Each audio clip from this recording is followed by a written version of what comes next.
Thumbnail দেখে নিশ্চয়ই তোমরা বুঝতে পারছো যে আজকে আমি কী রেসিপি নিয়ে চলে এসেছি। নমস্কার বন্ধুরা, আমি তোমাদের বন্ধু দেবলীনা। আমার লাভ ফ্যামিলি চ্যানেলে তোমাদের সবাইকে স্বাগত। আজকে আমি নিয়ে চলে এসেছি চিকেন কলিজা। দেখো, এখানে আমি 400 গ্রাম মতো চিকেন কলিজা নিয়েছিলাম। তো সেটিকে ভালোভাবে পরিষ্কার করে একটু ছোট ছোট মাঝারি পিস করে কেটে নিচ্ছি।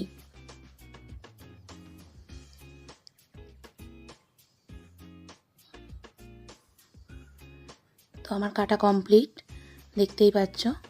খুব একটা ছোটও না, খুব একটা বড়ও না, মোটামুটি মাঝারি পিস করে কাটা আছে। তো এতে আমি 1 চামচ নুন আর 1 চামচ মতো হলদি পাউডার, ছোট চামচের, নিয়ে সেটিকে আমি ভালোভাবে মাখিয়ে নিচ্ছি। আমি এখানে মশলা বাটতে চলে এলাম। দেখো, আমি এখানে 1টা মতো রসুন নিয়েছিলাম, আর তাতে 1 চামচ জিরে আর 1 চামচ গোটা ধনে দিয়ে ভালোভাবে পেস্ট বানিয়ে নেব।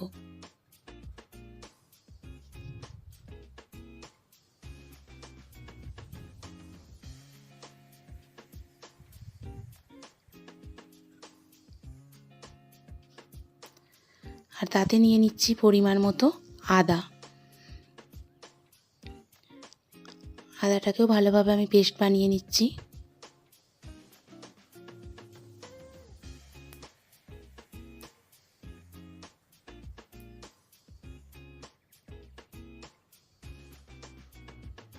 তো এদিকে জোগাড় আমার কমপ্লিট।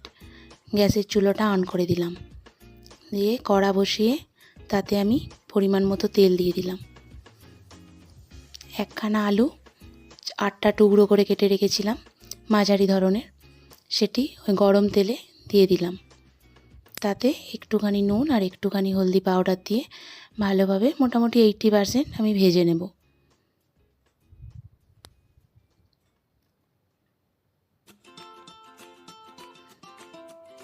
তো তোমরা দেখতে পাচ্ছ আমার এই আলুটা মোটামুটি ভাজা হয়েই গেছে। আমি এটা এবার একটা ডিশে তুলে নিচ্ছি।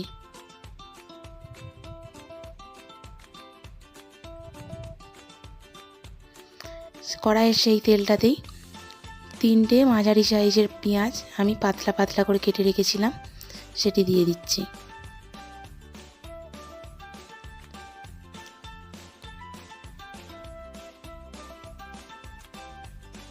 দেখো, পেঁয়াজগুলোকে হালকাভাবে নেড়ে নিতে হবে।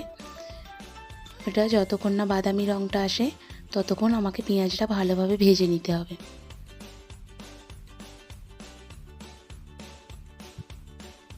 দেখতে পাচ্ছ একটা বাদামি কালার এসেছে আমার পেঁয়াজটায়। তো এতে আমি সেই রসুনের পেস্টটা এবার দিয়ে দেব।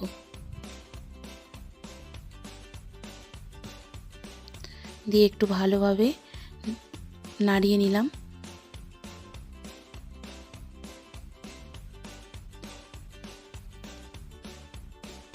রসুনটা ভাজা হয়ে যাচ্ছে, কেননা রসুনের তাহলে আর গন্ধটা পাওয়া যাবে না।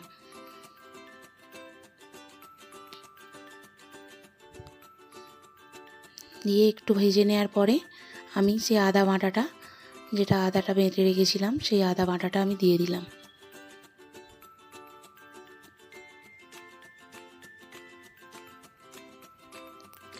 আর এখানে আমি 2টো মোটামুটি ছোট সাইজের টমেটো কেটে রেখেছিলাম, দিয়ে একসাথে ভালোভাবে ভেজে নেব। তো মোটামুটি আমার ভাজা হয়েই এসেছে। তাতে আমি দিয়ে দিচ্ছি 1.5 চামচ মতো হলদি পাউডার,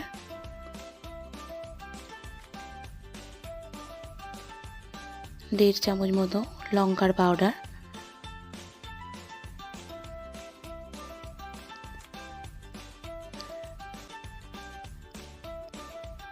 আর অবশ্যই স্বাদ মতো নুন। যে যার স্বাদ মতো এটি দিয়ে দেবে। দিয়ে ভালোভাবে মশলাটাকে আমাকে ভেজে নিতে হবে। দেখো, আমার মশলা প্রায় ভাজা ভাজা হয়ে এসছে। এতে দিয়ে দিলাম কাশ্মীরি রেড চিলি পাউডার, যাতে কালারটা খুব সুন্দরভাবে আসে। দিয়ে একটু ভাজা ভাজা করে নিয়ে এতে আমি একটু হালকা করে জল দিয়ে দিলাম, দিয়ে মশলাটাকে আবার আমি নেড়ে নেড়ে ভালোভাবে ভেজে নেব, যাতে মশলাটা না তলায় বসে যায়। দেখো মশলাটা আমার ভাজা হয়ে গেছে, কিন্তু এ থেকে এখনও তেল বেরোতে হবে। তো আমি একটুখানি জল দিয়ে দিলাম, যাতে টমেটোটাও ভালোভাবে সেদ্ধ হয়ে যায় আর পেঁয়াজটাও বেশ ভালোভাবে সেদ্ধ হয়ে এ থেকে তেলটা বেরোয়। তো দেখো আমি ভাজতে থাকি।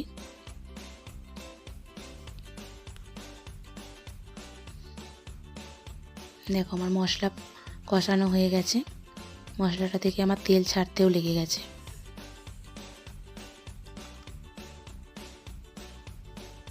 তো আমি এতে সেই নুন আর হলদি মাখানো কলিজাটা আমি এতে দিয়ে দিলাম।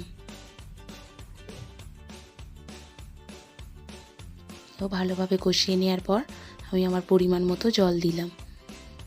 তো জল দিয়ে এটাকে ভালোভাবে সেদ্ধ করতে দিতে হবে, সেদ্ধ করতেও টাইম লাগে।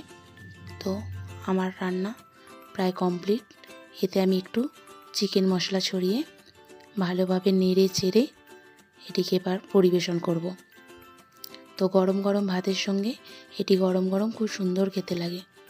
তো আমার এই রান্নাটা কেমন লাগলো প্লিজ কমেন্ট করে জানিও, আর আমার চ্যানেলটিকে প্লিজ একটা সাবস্ক্রাইব করে দিও, আর পাশে বেল আইকনটা ক্লিক করে রেখো।